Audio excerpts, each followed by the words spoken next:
नमस्कार दोस्तों, स्वागत है आप सभी का आपके अपने YouTube channel Dhanraj short hand academy steno classes में। दोस्तों, आज का हमारा डिक्टेशन है आनंद आशुलिपि मासिक पत्रिका प्रतिलेखन संख्या 1 व 2, गति 100 शब्द प्रति मिनट। तो आइए स्टार्ट करते हैं डिक्टेशन 5 सेकंड बाद।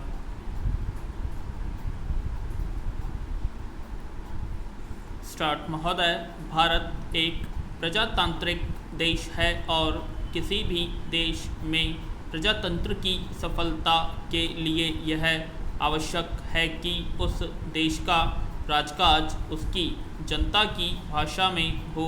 इस उद्देश्य से और राज्यों के बीच संपर्क भाषा की भूमिका निभाने का उत्तरदायित्व भारत की संविधान सभा द्वारा 1950 में हिंदी को सौंपा गया, क्योंकि यह देश के अधिकांश लोगों द्वारा बोली और समझी जाती है तथा इसके साथ भारत की धार्मिक, सांस्कृतिक और राजनीतिक परंपराएं जुड़ी हुई हैं। विराम। उस समय यह अनुभव किया गया था कि हिंदी के माध्यम से प्रशासन का कार्य चलाने के लिए कुछ प्रारंभिक तैयारियों की आवश्यकता पड़ेगी, जैसे कि प्रशासनिक, वैज्ञानिक, तकनीकी एवं विधि शब्दावली का निर्माण, प्रशासनिक एवं विधि साहित्य का हिंदी प्रशिक्षण और हिंदी टाइपराइटरों एवं अन्य यांत्रिक साधनों की व्यवस्था आदि। इस बारे में सरकार ने विभिन्न कदम उठाए हैं और उनका परिणाम भी अच्छा निकला है। इसके साथ यह भी अनुभव किया गया था कि हिंदी को सरल भाषा बनाया जाए। पैरा। इसके लिए राजभाषा अधिनियम 1963 यथा संशोधित 1967 और राजभाषा नियम 1976 को लागू किया गया, जिसमें हिंदी का प्रयोग बढ़ रहा है। अधिकतर हिंदी में प्राप्त पत्रादि या हिंदी में हस्ताक्षर किए गए आवेदनों के उत्तर हिंदी में ही दिए जाते हैं। हिंदी शिक्षण योजना के अंतर्गत अहिंदी भाषी सरकारी कर्मचारियों को हिंदी में प्रशिक्षण दिया जाता है। जो पाठ्यक्रम बनाया गया है उसकी भाषा बहुत ही सरल और वाक्य रचना सीधी सादी है। प्रशासन में इस योजना तथा कुछ अन्य योजनाओं के कारण हिंदी का प्रयोग धीरे धीरे बढ़ रहा है।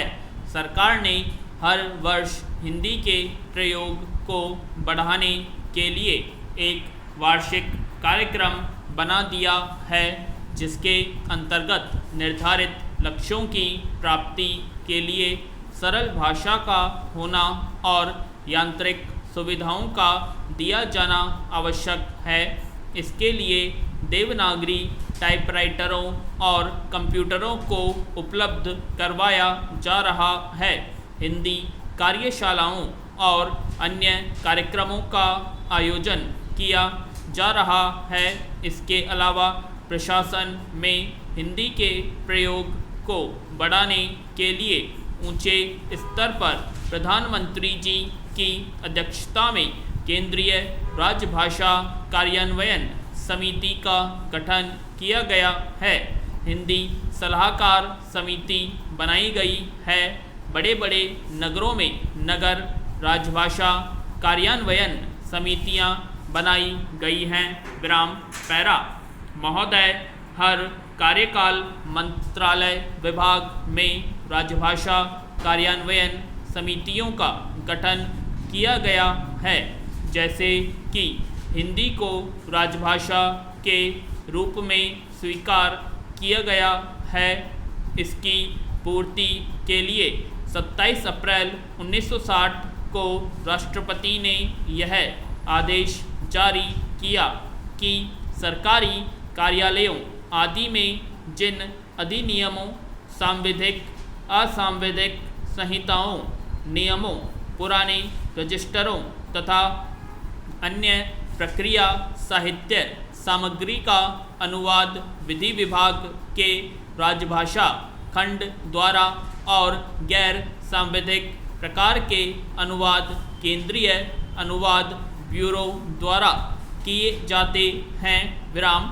अस्थायी प्रकार की सामग्री जैसे संकल्प, सामान्य आदेश, संसद के समक्ष प्रस्तुत होने वाली सामग्री व रिपोर्ट आदि के अनुवाद की व्यवस्था संबंधित मंत्रालयों व विभागों द्वारा की जाती है ताकि भाषा के स्वरूप को सुनिश्चित, सुबोध और सरल बनाया जा सके।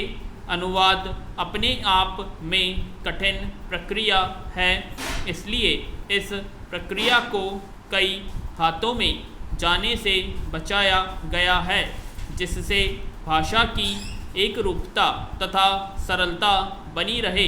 इसके लिए प्रशासनिक शब्दों का मानकीकरण किया गया है। इसके लिए वहाँ हिंदी अधिकारियों तथा अनुवादकों की व्यवस्था की गई है। सभी मंत्रालयों, विभागों तथा बड़े बड़े कार्यालयों में अनुवाद की समुचित व्यवस्था हो चुकी है। केंद्रीय अनुवाद ब्यूरो ने अनुवाद प्रशिक्षण का भी पाठ्यक्रम चालू किया है। इसने प्रशिक्षण का स्तर ऐसा बनाया है जिससे कि अनुवादकों में आत्मविश्वास पैदा हो जाता है। पैरा, हमें अनुवाद के द्वारा हिंदी में काम करने वालों को प्रोत्साहित करना होगा। यह तभी हो सकता है जब अनुवाद में सरलता, स्वाभाविकता, स्पष्टता आदि हो। विराम, संसार में वही भाषा आगे बढ़ सकती है जिसमें अन्य भाषाओं के शब्दों को पचाने की शक्ति होती है। हिंदी को समृद्ध तब ही बनाया जा सकता है जब अन्य भाषाओं को पचा लिया जाए। इसलिए अनुवादकों को इन बातों का ध्यान रखना होगा। अनुवाद कार्य जटिल है, इसलिए यदि अनुवाद के बजाय हिंदी में सोचना आरंभ किया जाए और फिर अपने विचारों को प्रकट किया जाए तो इससे कुछ हद तक समस्या सुलझ सकती है, जिससे वाक्य रचना सीधी सादी होगी। विराम, यदि अनुवाद बिना सोचे समझे या अक्षरशः किया जाए तो उससे अर्थ का अनर्थ निकल सकता है। सरकारी कर्मचारियों और अधिकारियों पर जिम्मेदारियां हैं कि वे सरकारी कामकाज में हिंदी का प्रयोग संबंधी नीति का पालन करें और जो लक्ष्य निश्चित किए गए हैं उन्हें प्राप्त करें। विराम, इसके लिए हमें हर संभव प्रयत्न करना होगा। विराम।